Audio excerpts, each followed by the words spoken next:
Hey Waffle Gang, I do hope you're well. My name is Mark and today we're checking out some more Reddit stories. And if you do love a Reddit story, why not consider hitting that like, subscribe, maybe that notification bell too, and let's crack on with today's first story.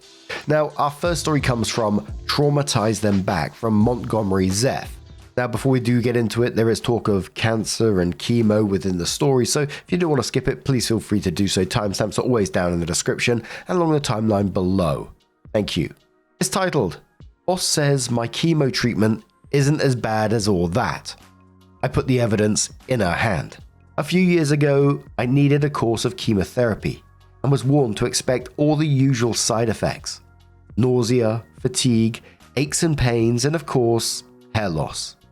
Well, after the first couple of rounds, I was feeling fairly good. Not too nauseous, which had weirdly been my main worry, as I hate throwing up. Vomit free since '93, etc, etc. My gums had begun to hurt though, and I was starting to notice my hair was beginning to get, shall we say, a little bit loose. I'd noticed a bit more on my comb and a little more in the shower drain than usual. Now, I'd usually just put this down to regular old male pattern baldness paranoia, MPDP, but I reckon the drugs were beginning to take effect. Well, a couple of rounds further on, I really knew it. I felt pretty old and creaky, I had mouth ulcers, and my appetite had vanished. Actually, that's not quite true.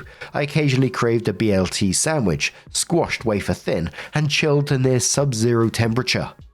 I asked the doctor if this meant anything and she said yes, it now means I want a BLT for lunch. Helpful. However, my hair was still in place, but I could still feel it was losing the battle to cling on, even so. Now, I worked in a small office and my boss, Carla, fake name, was a woman in her 40s who was, shall we say, kind of self-involved. She would talk incessantly about herself and the theme was always the same. How hard her life was, and the many insufferable situations she had to deal with. And being forced to listen to a lot of these problems, we all came to the conclusion that most of these insufferable situations were A, basically just run-of-the-mill problems everyone has to deal with, and B, largely self-inflicted. And when it came to work, no matter what the issue was or how it needed to be fixed, it always came back to her and how the situation made her feel. Any given meeting was at least 40% discussing how the issue affected her personally and deleteriously, and we all wanted to do was just get the job done. It got pretty annoying from time to time, but apart from the occasional inward sigh at her behavior, I powered through, until I told her about my upcoming chemo. At first she seemed cool with everything. I'd take 3 days off every couple of weeks to stay on a ward for the treatment, and I'd be back in the office the remaining time. No problem, good stuff. I told a couple of the other people in the office too, but I didn't talk about it much. I didn't really want to get labelled as the cancer guy, and as the subject's a bit of a downer, I didn't want to bum people out needlessly. Everybody's got something going on in their lives, right? But then Carla's attitude began to change. I began to notice odd passive-aggressive comments she would make mentioning my treatment, or me having to visit the doctor. Not much at first, but they began to grow in frequency. And then after a few days, my boss friend came over to have a quiet conversation with me. She's just finding it very hard to come to terms with your news, she said. It's really affecting her deeply. I was pretty nonplussed at this, but asked a friend whether my situation was all bringing up some stuff from the past, or maybe a family member was ill too. But she just replied, no, nothing like that. She's just a really sensitive person. I told the friend that, well, my boss didn't really need to come to terms with anything because it was me having the treatment and not her, and that she shouldn't worry about it. And then I went off for a long, therapeutic crap to calm down. Over the next week, my boss's behavior got more passive-aggressive towards me, and slowly a thought began to percolate through my mind. Surely she's not jealous, right? Surely she can't think I'm pulling focus in some way from her. And now she's upset because she's not able to trump chemotherapy. Because that would be insanely shallow, right? Right? But the more her behavior went on, and the more I thought about it, well, once you eliminate the impossible, as Sherlock Holmes said, right? So things finally came to a head of hair about 2 weeks later. I was at my desk but feeling fairly rough by this point. I'd finished a round of chemo 2 days earlier, and my skin was looking pretty grey. My teeth felt wobbly, but my hair was still there. But it felt like it was just kind of resting on top of my head, rather than anchored there. A colleague noticed I looked under the weather and kindly asked me if I was okay. And I replied, "I'll be alright, thanks, but I reckon I won't have much hair this time next week." Well, my boss happened to pass by at that moment, and I could see her face screw up as I said it. She then chipped in, "Oh, come on. I don't think the chemotherapy is as bad as all that, is it?" Now, had this come from a friend, I probably would have let it go. As with my close friends, I'd make some pretty similar and extremely dark jokes myself, and so had they. But that's what you do with close friends, right? But I was not close with my boss. But something just collapsed soggily in the center of me when she said it, and before I knew what I was doing, I'd stood up and gone over to her, blocking her exit before she could leave the room. "I'm not sure, Carla," I said. "I'm not sure if chemotherapy is as bad as all that. Why don't we find out?"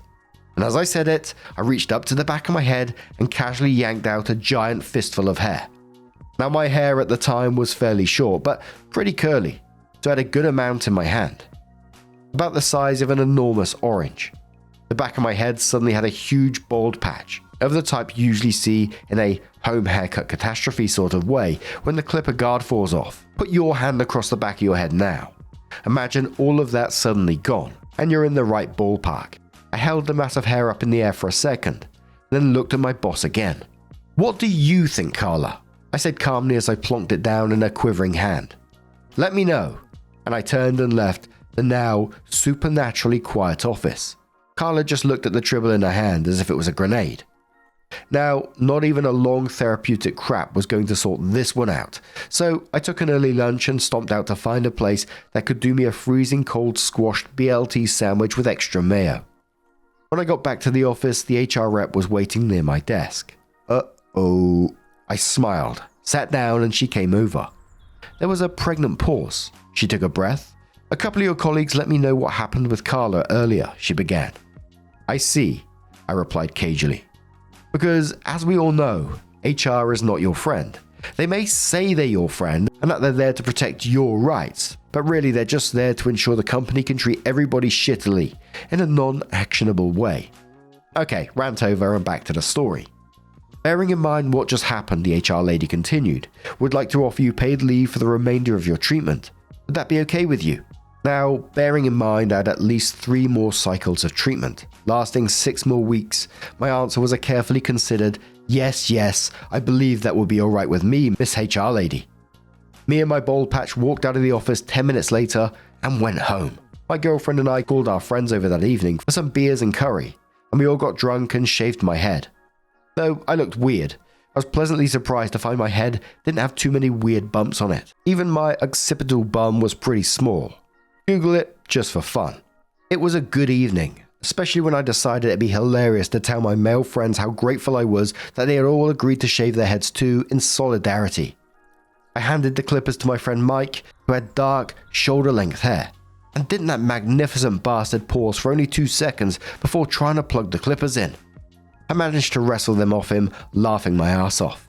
My girlfriend then told me, no more beers for OP. Boo. Anyway, to cut to the chase, the rest of the treatment went well. Everything went into remission, and thankfully stayed in remission ever since. So job done. Well done, medical team. I took the time off, got through the treatment, and also managed to find myself a new job at the same time before I had to return.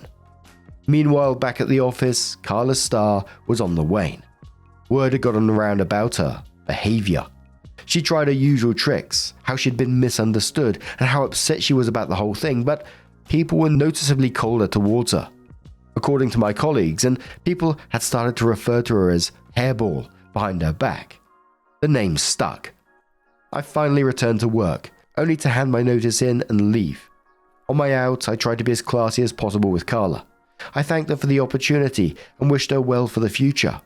She didn't say much. I gave her a card and a small token of my appreciation. I told her to not bother unwrapping it till she got home. It was a DVD of a popular 1979 anti-war musical directed by Milos Forman, starring John Savage and Treat Williams. You've still got Google open for when you looked up occipital bun, right? I'll look this one up too. My hair grew back. I returned to my ordinary regular run-of-the-mill pattern baldness paranoia. The new job was pretty terrific, and even now, I still like ice cold, wafer thin BLTs. OP talking about their wafer thin sandwiches. I love a wafer thin grated cheese sandwich. Put it all in and then literally just pound it down into the side so it's flat as a pancake. Oh, it's so good. And I think we should also say, fuck cancer. But the way OP dealt with that, let's not play it down. It must have been fucking awful to hear someone say that to you. Regardless if you're a master of the arts of dark humor, hearing some random say that to you at the same time, it's got to be painful. So I'm glad that you called her out on it and hopefully given her a life lesson. And I'm so glad that the chemo worked for you, OP. Thank you so much for sharing your story. But just talking about the dark humor as well, when my dad was on chemo through his mesothelioma, we talked about like the various potential side effects that could come with it, the losing hair, the nausea, everything that came with it. And we talked about the losing hair because my dad, he had like super thick hair. His hair grew so quickly. And me and him and my brothers, I don't know if this is a dark joke or not, but it always did make us chuckle between us. My dad himself as well. You know, we wouldn't have messed around if it was hurting him, of course. But we always liked the idea of a Bob Ross wig, which always gave us a chuckle to ourselves. But what do you guys make of this situation? How do you think OP dealt with it? I think fucking fair play. Let us know your thoughts down in the comments below, and let's move on to another story. And that was an interesting one as well, so I thought I'd look for another story within the same subreddit. Traumatized them back, by the way. And this one's from a deleted user that says, substitute teacher asks student to turn off her insulin pump. This happened in high school. We were a pretty chill group of students, and while there were definite friend groups, we all got along well. A girl in our year had an insulin pump for type 1 diabetes. Teachers and students alike knew, but this substitute teacher was definitely in the dark. She was an old, crotchety woman and far too strict compared to most subs. The pump beeps for the first time, and the teacher's head jolts up. Whose phone was that? We all ignore her and go back to our business. Sometime later, the pump beeps again. Teacher's already on high alert and zeroes in on the student. I heard that. Turn it off now or I'll take it. Student tries to explain it's her insulin pump. No excuses. Give me your phone now. Everyone in the class is paying attention, and a few speak up. It's really her pump, miss. She has diabetes. What the fuck? Now, teacher has a choice here. Accept she is wrong, apologize and move on. But no, she doubles down. Well, turn it off then, or mute it. No electronics in class. The entire class goes wild. Echoes of what the fuck echo throughout the room. The poor girl is going beet red and desperately trying to explain why she can't turn off her pump when class clown comes to the rescue. She'll literally die. What the heck is wrong with you? Teacher goes silent, looks mortified. Class ends and we never saw her again. People can be absolutely wild with T1D. I can't remember if I explained a couple of years ago I was with someone when they was diagnosed in adulthood, their T1D. Just in the evening, hanging out together, she was feeling dizzy and all this kind of stuff. And it got to the point where we're so worried, this was at midnight, that we're called like the 111 line, which is almost like the non-emergency health line. And they said they'd send around an ambulance because of what's going on. Ambulance comes round, they check her out, and they had suspicions it was diabetes. And we're just like, what the fuck? And at the time, you know, it was a busy time for the NHS, etc. And they said, you know, you might be best getting yourself down there if you can, because the queues for the ambulance were apparently they're sending you like 4 hours long waiting in an ambulance before you can even get in the hospital. So it might be best just to go to accident emergency. So drove her down there. No lie, waited 8 hours to be seen. They basically palmed her off and said, no, it's not diabetes.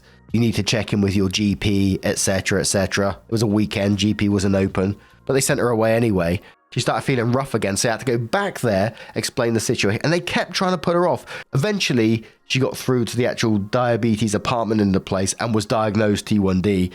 But we sat in that hospital for over 20 hours, and it was so difficult talking to the staff there because you know they're overworked, you know there's so much going on.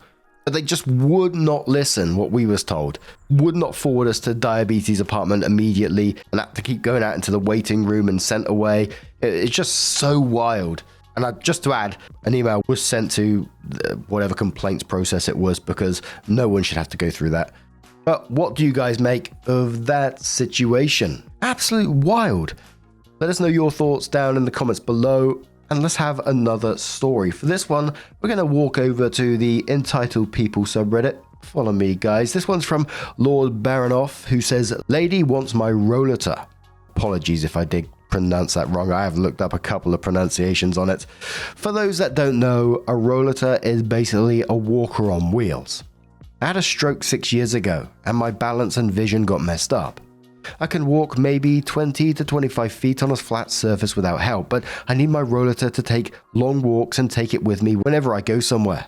I normally have weekly groceries delivered to me at my apartment, but every month or 6 weeks, depending on schedules, my mum will take me to a specialty grocery store where I can get a lot of pre-packaged meals that I just have to put in the microwave for a while. We're on one of these trips and we're waiting in line checking out. The rollator that insurance covers was a piece of cheap white plastic, so last Christmas my mum bought me one that is black steel and titanium composition. It also has a pouch on the back for storing things when I need a break. I can lock the wheels and it will fold out as a bench I can sit on. So all my groceries were being checked out. I folded out the bench and sat down waiting. When we were done, I got up and unlocked the wheels while my mum rolled out my cart of groceries. I'd barely got 5 feet when a lady walked up and grabbed my rollator, saying, "I'll take this."